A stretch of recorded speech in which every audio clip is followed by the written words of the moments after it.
సంపాదనలో కలగని ఆనందం. సాటి మనిషికి సాయం చేస్తే సంతోషం కలుగుతుందన్నారు ముఖ్యమంత్రి చంద్రబాబు.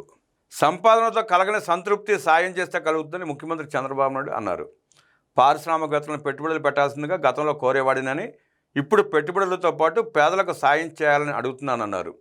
విజయవాడలోని ఓ ప్రైవేట్ హోటల్లో నిర్వహించిన P4 కార్యక్రమానికి వివిధ ప్రాంతాల నుంచి వచ్చిన పారిశ్రామికవేత్తలతో సీఎం చంద్రబాబు సమావేశమయ్యారు. ప్రభుత్వం ప్రతిష్టాత్మకంగా చేపట్టిన P4లో పారిశ్రామికవేత్తలు మార్గదర్శకులు కావాలని చంద్రబాబు పిలుపునిచ్చారు. ఈ సందర్భంగా సీఎం చంద్రబాబు మాట్లాడుతూ P4 గురించి తలుసుకున్న ప్రతిసారి కొత్త ఉత్సాహం వస్తోంది. ప్రజల భాగస్వామ్యంతోనే ఏ కార్యక్రమాన్నైనా విజయవంతం చేయగలం. నాది సుదీర్ఘ రాజకీయ జీవితం. జాతీయ రాజకీయాలపై ప్రభావం చూపించాం. ఉమ్మడి రాష్ట్రంలో విభజిత ఆంధ్రప్రదేశ్లో జాతీయ స్థాయి రాజకీయాల్లో చాలా క్రియాశీలకంగా పనిచేశాం. ఎన్నో సంస్కరణలు తెచ్చాను, కానీ ఎప్పుడూ కలగని తృప్తి P4తో కలుగుతోంది. సంస్కరణల వల్ల సమాజంలో చాలా మార్పు వచ్చింది. ఒకప్పుడు వందల కోట్ల రూపాయలతో పెట్టుబడులు పెడితే చాలు, అవి అతి పెద్ద ప్రాజెక్టులుగా ఉండేవి. కానీ ఇప్పుడు లక్షల కోట్ల రూపాయలతో ప్రాజెక్టులు వస్తున్నాయి. ఆర్థిక సంస్కరణ వల్లే ఇది సాధ్యమైంది. 1995లో టెక్నాలజీలో వచ్చిన సంస్కరణల ద్వారా ఫలాలను అందిపుచ్చుకున్నాం. ఆర్థిక సంస్కరణలను కొందరు అందిపుచ్చుకున్నారు, కొందరు వెనకబడ్డారు. సంస్కరణలను అందిపుచ్చుకున్న వారు ఉన్నత స్థానానికి చేరారు. అంబేద్కర్, ఎన్టీఆర్, అబ్దుల్ కలాం, మోదీ వంటి వారు సామాన్య కుటుంబాల్లోనే పుట్టారు. నాతో సహా ఈ సమావేశంలో ఉన్న చాలామంది సాధారణ మధ్యతరగతి కుటుంబాల నుంచే వచ్చారు. నాడు సమాజం నుంచి ఎంతో సహకారాన్ని అందుకున్నాం, ఉన్నత స్థితికి చేరాం. ఇప్పుడు అసమానతలు లేని సమాజం కోసం భాగస్వాములు కావాల్సిన అవసరం ఉంది. ఉన్నత స్థానంలో ఉన్నవారు చేసేది చిన్న సాయమే కావచ్చు, పేదరికంలో ఉన్నవారికి ఆ సాయమే అతిపెద్ద ఆలంబనంగా ఉంటుందని చంద్రబాబు పేర్కొన్నారు. మాటలు చెప్పడం కాదు, చేతల్లో చేసి చూపించాలనే ఉద్దేశంతో నేను కూడా 250 కుటుంబాలను దత్తత తీసుకున్నాను. మార్గదర్శిగా నిలిచాను. బంగారు కుటుంబాలను అభివృద్ధి చేసేందుకు నా సహచర మార్గదర్శకులతో పోటీ పడతా.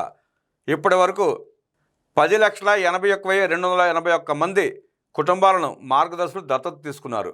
అనేక సంస్కరణలు వచ్చినా, సంక్షేమ కార్యక్రమాలు అమలు చేసినా ఇంకా పేదరికం ఉంటూనే ఉంది. పేదరిక నిర్మూలన చేపట్టాలనే ఆలోచన నుంచే P4 పుట్టింది. ఎంత సంపాదించినా ఇక్కడే వదిలిపెట్టి వెళ్ళాలి. అందుకే గివ్ బ్యాక్ పాలసీని అమలు చేయగలిగితే సమాజానికి మరింత మంచి చేసిన వాళ్ళు అవుతారు.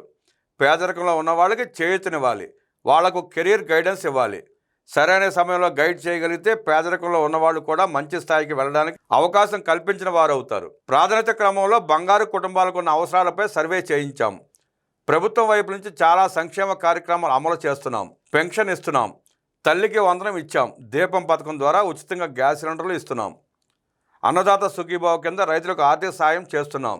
అలాగే ఆగస్టు 15 నుంచి స్త్రీ శక్తి పేరుతో ఆర్టీసీ బస్సులో మహిళలకు ఉచిత ప్రయాణం అందివ్వనున్నాం.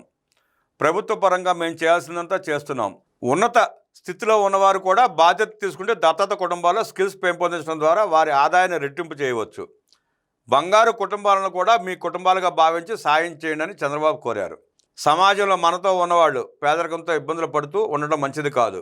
అవనిగడ్డలో ఓ పారిశుద్ధ కార్యక్రమాలు కూడా మార్గదర్శిగా ఉండేందుకు ముందుకు వచ్చి ఓ పేద ఉద్యోగాలని ఆదుకునేందుకు సిద్ధమైంది. నేను ఎవరిని బలవంతం పెట్టడం లేదు, బాధ్యతగా చూడాలనే చెబుతున్నాను. సాయం చేయడంలో రకరకాలు ఉంటాయి. ఇటీవల కాలంలో కొందరు టీచర్లు ముందుకు వచ్చారు. చదువు చెప్పడం ద్వారా పేదల ఎదుగుదలకు తోడ్పడతామని చెబుతున్నారు. ఇలాంటి వారిని దృష్టిలో పెట్టుకుని కో స్పాన్సర్స్ విధానాన్ని తెస్తున్నాం. ఆర్థిక సాయం చేసేవారు చేస్తారు, అలాగే విజ్ఞానాన్ని అందించేవారు కూడా ఆ దిశగా కృషి చేస్తారు. ఉమ్మడి ఆంధ్రప్రదేశ్కు విజన్ 2020 రూపకల్పన చేశాను. నన్ను విమర్శించారు, కానీ ఇప్పుడు ఆ విజన్ నిజమైంది. లక్ష్యంతో పనిచేస్తే ఏదైనా సాధ్యం. అప్పుడు ఇప్పుడు ఎప్పుడైనా తెలుగువారిని ప్రపంచంలో అగ్రభాగాలను నిలబెట్టే ఆలోచనలు చేస్తున్నాం. దేశాన్ని ప్రధాని నరేంద్ర మోదీ ముందుకు తీసుకెళ్తున్నారు. 3వ పెద్ద ఎకానమీగా ఎదగబోతోంది. భవిష్యత్తులో భారతదేశం ఎకానమీలో నెంబర్ 1 స్థానంలో ఉంటుంది. అభివృద్ధి ఫలాలు అందరికీ అందాలనే ఉద్దేశంతో సంస్కరణలు అమలు చేస్తున్నామని చంద్రబాబు వివరించారు. ఈ కార్యక్రమంలో పాల్గొన్న వివిధ పారిశ్రామికవేత్తలు, అలాగే స్వచ్ఛంద సంస్థల ప్రతినిధులు చంద్రబాబు పిలుపుతో P4లో భాగస్వాములు కావడానికి ముందుకొచ్చారు. అలాగే ఆన్లైన్ సమావేశంలో పాల్గొన్న ఇంకొందరు ఎన్ఆర్ఐలు కూడా మార్గదర్శకులుగా ఉంటామని సీఎంకు హామీని ఇచ్చారు. ప్రకాశం జిల్లాకు చెందిన మోహన్ రెడ్డి అనే పారిశ్రామికవేత్త ఓ మండలంలో 729 కుటుంబాలను దత్తత తీసుకునేందుకు వచ్చారు.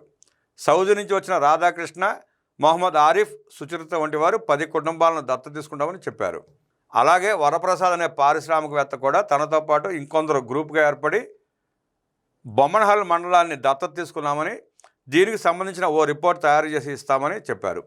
కూరపాటి అనే ఎన్ఆర్ఐ 160 స్కూళ్లను దత్తత తీసుకుంటామని, గొర్రిపాటి చందు అనే వ్యక్తి 10 కుటుంబాలు తీసుకోవడంతో పాటు తమ మిత్రులతో కలిసి మరో 100 కుటుంబాలను దత్తత తీసుకుంటామని హామీ ఇచ్చారు.